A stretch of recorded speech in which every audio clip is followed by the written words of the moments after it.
अस्सलाम वालेकुम दोस्तों, मैं हूं साहिद मोहम्मद ताहिर और आप देख रहे हैं चैनल वीज़ा बेस। दोस्तों आज मंतखब हुए हैं आपके एक दो तीन सवालात।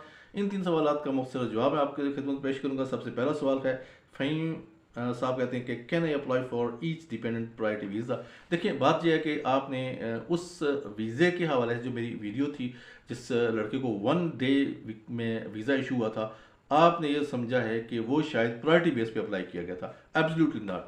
वो जो वीज़ा एक दिन में उसे मिला था, डिपेंडेंट वीज़ा, वो कोई प्रायोरिटी बेस पे अप्लाई नहीं हुआ था, वो रूटीन वाइज अप्लाई हुआ था। और मैं आपको ये एडवाइस करूंगा कि कोई प्रायोरिटी बेस पर वीज़ा अप्लाई करने की एक्स्ट्रा इतनी ज़्यादा मनी देने की ज़रूरत नहीं है उनको। आप रूटीन में अप्लाई करें और आपका डिपेंडेंट जो है वो आप तक पहुंच जाएगा। उसमें अगर कम वक्त लगता है या ज़्यादा वक्त लगता है, अगर आपने एक्स्ट्रा पेमेंट कर दी है, फ़र्ज़ करें आपने 1000 और इससे ज़्यादा क्विड्स आपने दे दिए और आपने प्रायोरिटी बेस जो है वो ले ली, लेकिन अगर आप की जो क्वेरीज़ हैं, इंक्वायरीज़ हैं, डॉक्यूमेंटेशन इंक्वायरीज़ हैं और दीगर जो वेरिफिकेशंस हैं, वो अगर इनकम्प्लीट हैं, तो आपका ये प्रायोरिटी बेस जो है वो निकल जाएगा और आप मुमकिन है कि आपको 1 माह लग जाए उसके डिसीजन के अंदर। तो इसलिए ये एक्स्ट्रा मनी वेस्ट करने की कोई ज़रूरत नहीं है। मेरे एक और दोस्त थे बिलाल साहब, जिन्होंने वहाँ यूके में अप्लाई करना था, तो उन्होंने मुझे कहा कि आप से सारा डॉक्यूमेंट, चूँकि ऑनलाइन है, जिस तरह आपके वहाँ पे सोलिसिटर्स जो हैं वो एप्लीकेशन पाकिस्तान वाली भी उधर से ऑनलाइन कर देते हैं और बंदा जाके पासपोर्ट जमा कराता है। इस तरह मैंने बिलाल साहब का भी कर दिया, तो उनका भी 3 दिन में आ गया था। वो कहते थे कि उनका चूँकि 3 वीक्स रह गए थे उनका वीज़ा एक्सपायर होने में, और मुझे उन्होंने कहा था कि चूंकि वीज़ा एक्सपायर हो रहा है, तो इसलिए आप ऐसा करें, प्रायोरिटी बेस पे सबमिट करवा दें। मैंने कहा प्रायोरिटी बेस पे सबमिट करने का मकसद कोई नहीं, चूंकि आपके पास 3 वीक्स हैं। जब आप अप्लाई कर देते हो होम ऑफिस के अंदर, यूके के अंदर, या जो भी आपका इदारा है इमिग्रेशन वगैरह, उसमें जब अप्लाई कर देते हो, तो फिर अब उनकी जिम्मेदारी है कि उस पर वो कितना टाइम रहते हैं। ठीक है, तो इसलिए कतन इसमें परेशान होने की जरूरत नहीं। और मेरी एडवाइस आपको यही है कि आपको प्रायोरिटी पे अप्लाई करने के बजाय रूटीन में अप्लाई करना चाहिए। आबुद हुसैन कहते हैं, सर कनाडा के एयरपोर्ट पर असाइलम कर सकते हैं? अब सर बिल्कुल असाइलम कनाडा के एयरपोर्ट हो सकती है, इसमें कोई भी दूसरी ऑप्शन है ही नहीं है। आप कर सकते हैं, उसमें कोई रुकावट नहीं है आपके लिए। और एक लंबा चौड़ा खत लिखा है उन्होंने, बेस्ट एवर ने, के इंग्लिश में लिखा है, अस्सलाम वालेकुम, I got study visa for 2.5 years in 2019 and 2009 and come back to Pakistan in 2016. I overstayed there 3 years. In 2016, I applied UKBA to arrange my ticket for repatriation to Pakistan through a solicitor.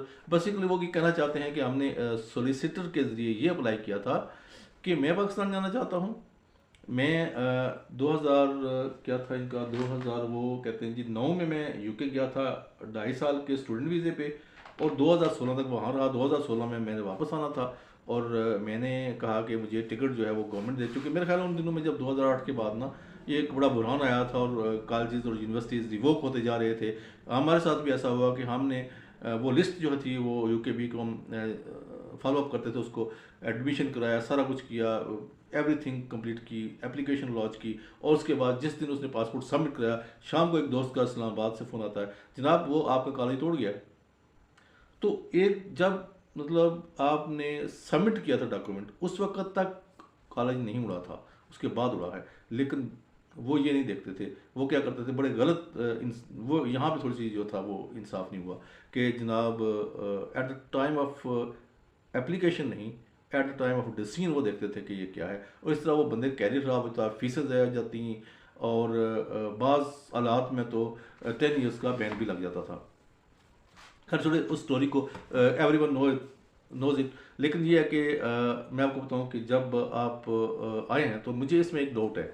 Doubt ये है कि जब आपने solicitor के लिए apply किया कि आप गवर्नमेंट का टिकट लेके जाना चाहते हैं, तो सोलिसिटर बाज़ औक़ात आपसे झूठ बोल देते हैं। मैं नहीं कहता कि आपका सोलिसिटर झूठ बोला होगा, लेकिन नॉर्मली ये हो रहा है यूके के अंदर। वो कहते हैं नहीं जी वो आपका नहीं हुआ है और आपका डाटा नहीं मिल रहा है और आप चले जाएं, अपना टिकट लें चले जाएं। अच्छा, जाते हुए बंदे को वो रोकते नहीं है, वो कहते हैं शुक्र है जान छुट्टी इससे, वो आपको नहीं रोकते हैं। तो सोलिसिटर्स जो हैं वो नॉर्मली, इसकी बहुत सी कैटेगरी है यूके के अंदर।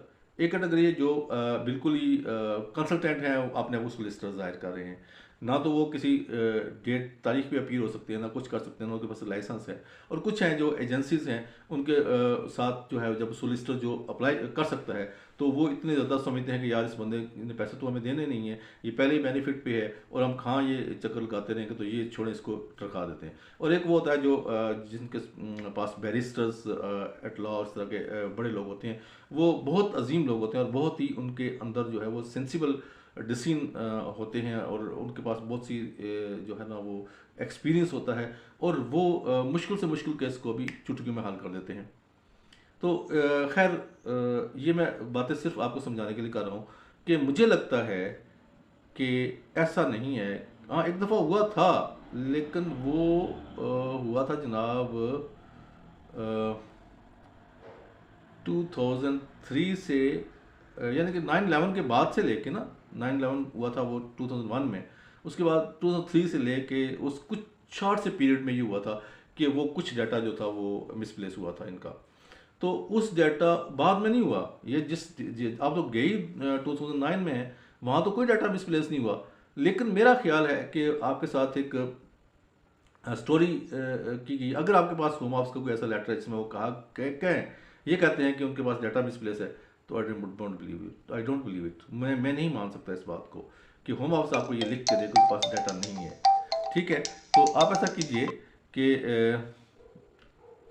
तो आप ऐसा कीजिए, मुझे असल हकीकत बताइए ताकि उस हिसाब से मैं आपको एडवाइस कर सकूँ। वैसे मैं आपको बताऊँ कि अगर आप टिकट अपना लेके आए ना, तो अगर बैन आपका बनता है वो भी 5 ईयर्स बैन बनता है, जो ऑलरेडी वो हो चुका है, क्या कहते हैं, लैप्स हो चुका है। लेकिन इसके बावजूद जो है ना वो एक नई इख्तरा आजकल निकली हुई है कि चूंकि आप लिमिटेड पीरियड के लिए जा रहे हैं, तो फिर आपने अगर पहले कोई ऑफेंस किया हुआ है तो उस पर इफेक्ट करता है। पहले नहीं करता था, शादी केसेस पे नहीं इफेक्ट करता। आजकल तो शादी केसेस पे भी वो कह रहे हैं जी आपका लिमिटेड पीरियड के लिए 5 ईयर्स के लिए जा रहे हैं, लिहाजा इसलिए जो है वो आपको नहीं दे रहे वीज़ा कि आपने फ़लाँ वक्त पे आपको ये ऑफेंस आपने किया था या फ़लाँ वक्त आपको ये पेनल्टी पड़ी थी।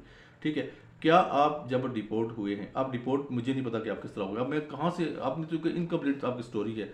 IS-151 जो फॉर्म लेटर आपको दिया जाता है, एयरपोर्ट पे दिया जाता है या फिर आपको जहाज़ में दिया जाता है या उससे पहले आपको हैंड ओवर किया जाता है, तो वो आपके पास होगा डेफिनेटली। जब तक मैं डिटेलें नहीं देख सकूंगा मैं आपको कुछ नहीं कह सकता। उम्मीद है कि आपको आज की इन्फॉर्मेशन पसंद आई होगी। Thank you so much. Allah निगहबान।